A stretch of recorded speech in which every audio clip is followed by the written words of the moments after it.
In looking at the water lilies, I see them as in a formal, classical way. There are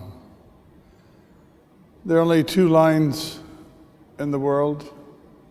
There's a straight line and there's a curved line. That's all.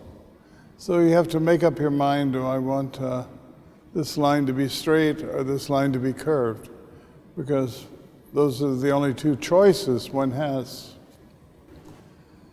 So it's curious that the formats for these paintings are horizontal, and it's a horizontal frame. It's not a round frame. They're parallel lines that frame the painting. For me, time is space,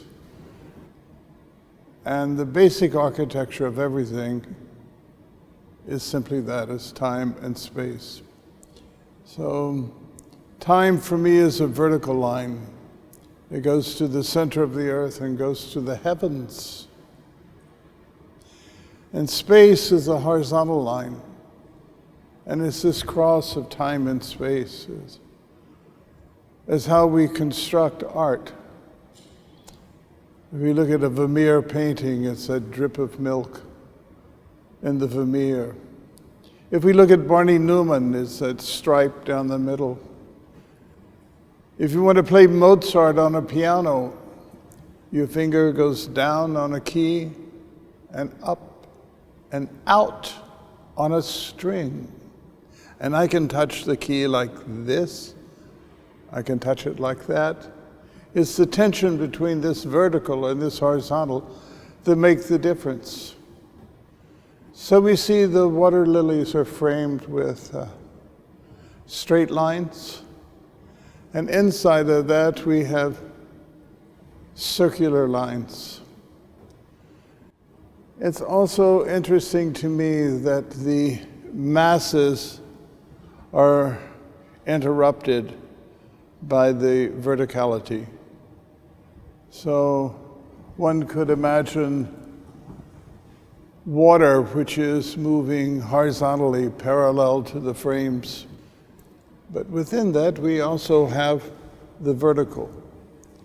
And without the vertical, the works would fall apart, become too romantic.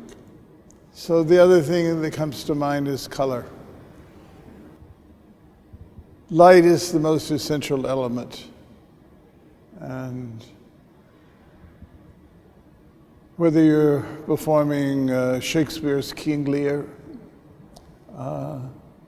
and you have to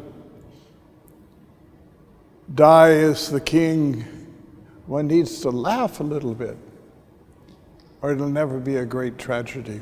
I have a black suit, and if I take my sleeve here and I put it against this sleeve, that's one thing. But as soon as I see the white of my shirt, this black is blacker. So the light is what makes the dark darker. In looking at the water lilies, it makes the light lighter. These are paintings of light, but it's the darkness in them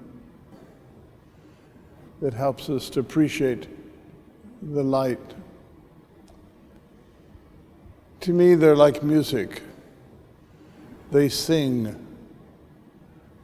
All works, in a sense, are like music.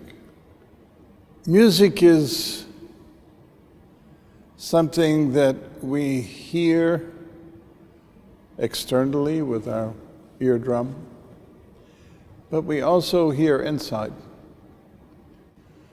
My first work here in Paris in 1971 was 7 hours long and silent, and it was written with a deaf boy. As far as we could measure his hearing in decibels, he heard nothing. Up to 110 decibels, he heard nothing. But I discovered when he came to live with me that his body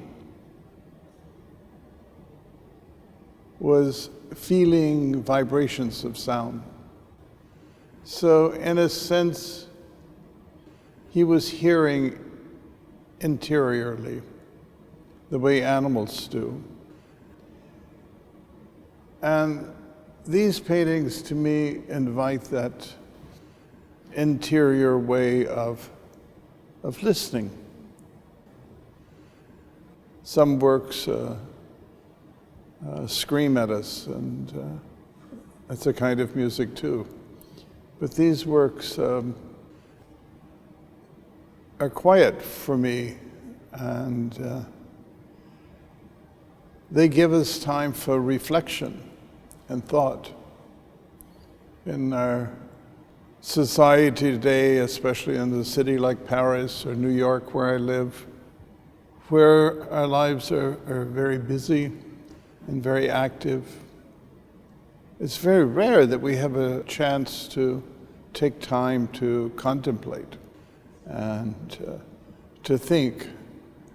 So these paintings and this painting give me a chance to think and to listen inside. And they're not screaming at me. They invite me to listen. They're full of ideas. They don't have an interpretation, but they invite us to say, what is it? And if we know what it is we're doing, there's no reason to do it. The reason to say, to work as an artist is to say, what is it? A couple of weeks ago, I was here in Paris, and I went to the Louvre Museum and saw some of the paintings that we all know very well. And I think the ones that disturbed me most were those that were trying to deliver a message. And I felt like I was in high school or something. I think that to look at these works, this painting, I don't have to have an education. I can walk in off the street and appreciate it for the color and for the composition, for the music. It's like a sunset or something. We don't have to have a meaning to it. We appreciate it for the change of color and the time it takes for the sun to set. So these paintings give me time for reflection. They're based on strong architectural concepts. That's not important. Important is what I experience and what I see and what I feel. And the paintings give me a kind of freedom. They can open myself to all kinds of thoughts. La nature est un temple où de vivants piliers laissent parfois sortir de confuses paroles. L'homme y passe à travers des forêts de symboles qui l'observent avec des regards familiers, comme de longs échos qui de loin se confondent dans une ténébreuse et profonde unité, vaste comme la nuit et comme la clarté. Les parfums, les couleurs et les sons se répondent. Il est des parfums frais comme des chairs d'enfants, doux comme les hautbois, verts comme les prairies, et d'autres, corrompus, riches et triomphants, ayant l'expansion des choses infinies, comme l'ambre, le musc, le benjoin et l'encens qui chantent les transports de l'esprit et des sens.